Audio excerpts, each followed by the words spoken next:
कि पाकिस्तान, सऊदी अरब और तुर्की के डिफेंस अलायंस के बाद अब इजराइल ने भी अपना जवाबी मोर्चा खोल दिया है। इजराइल ने तुर्की पर आतंकी संगठन हमास को पनाह देने का आरोप क्यों लगाया है और भारत में मौजूद तुर्की के डिप्लोमेट्स ने पाकिस्तान को लेकर क्या चिंता जाहिर की है।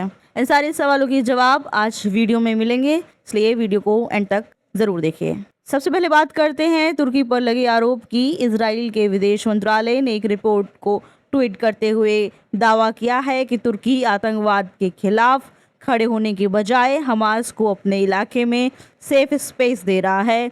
रिपोर्ट के मुताबिक हमास अपनी ज़्यादातर गुप्त गतिविधियां, जिनमें प्लानिंग और साइबर ऑपरेशन शामिल हैं, अब तुर्की के इलाके में शिफ्ट कर रहा है। इस रिपोर्ट को इजरायली मीडिया आउटलेट कान ने भी कवर किया है, जिसमें फिलिस्तीन सूत्रों के हवाले से यही बात दोहराई गई है। नेक्स्ट अपडेट आ रही है कतर के एंगल को लेकर। रिपोर्ट में बताया गया है कि हमास का लीडरशिप और पब्लिक एक्टिविटीज अभी भी कतर से ही ऑपरेट होती रहेगी, लेकिन कान की रिपोर्ट के मुताबिक कतर की सिक्योरिटी फोर्सेस ने हमास के लीडर्स की अपनी इलाके में मूवमेंट पर पाबंदियां लगा दी हैं और अब किसी भी ऑफिशियल मीटिंग के लिए उन्हें परमिशन लेनी पड़ती है। यह रिस्ट्रिक्शन हमास द्वारा खलील अल हया को अपना नया लीडर नियुक्त करने के फैसले के बाद आया है, जिसे कतर ने पसंद नहीं किया था। इसकी वजह से यह बताई जा रही है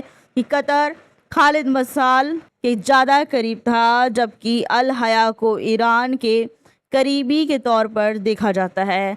इसी वजह से हमास की कुछ गतिविधियों का शिफ्ट होना तुर्की की तरफ माना जा रहा है। नेक्स्ट अपडेट आ रही है पाकिस्तान पर लगे आरोप को लेकर। इजराइल की एक अलग रिपोर्ट में यह दावा किया गया है कि 7 अक्टूबर के हमले के बाद से साउथ एशिया में हमास की मौजूदगी बढ़ी है।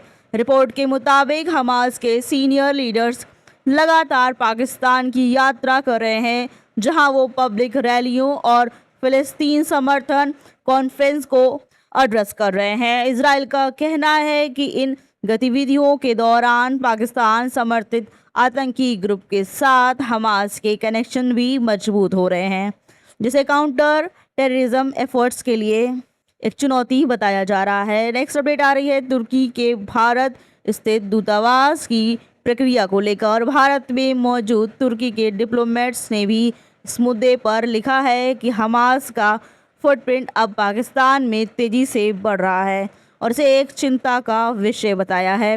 यह बयान इसलिए इम्पोर्टेंट माना जा रहा है क्योंकि इससे यह संकेत मिलता है कि सिर्फ इजराइल ही नहीं बल्कि तुर्की भी पाकिस्तान में हमास की एक्टिविटीज़ को लेकर सतर्क नज़र आ रहा है। नेक्स्ट अपडेट आ रही है इस पूरे डेवलपमेंट के बड़े इम्प्लीकेशन को लेकर। हाल ही में पाकिस्तान, सऊदी अरब और तुर्की के बीच एक डिफेंस एग्रीमेंट साइन हुआ था, जिसे कुछ लोग इस्लामिक कंट्रीज़ के मिलिट्री अलायंस की दिशा में एक कदम मान रहे थे, लेकिन इजराइल की तरफ से आए इन आरोपों के बाद ये साफ हो रहा है कि हमास को लेकर इजराइल की पॉलिसी में किसी तरह का बदलाव नहीं आया है, चाहे कोई भी नया रीजनल अलायंस क्यों ना बन जाए। एक्सपर्ट्स इसे इस बात के तौर पर देख रहे हैं कि आने वाले समय में इजराइल और इन देशों के बीच डिप्लोमेटिक टेंशन और बढ़ सकती है।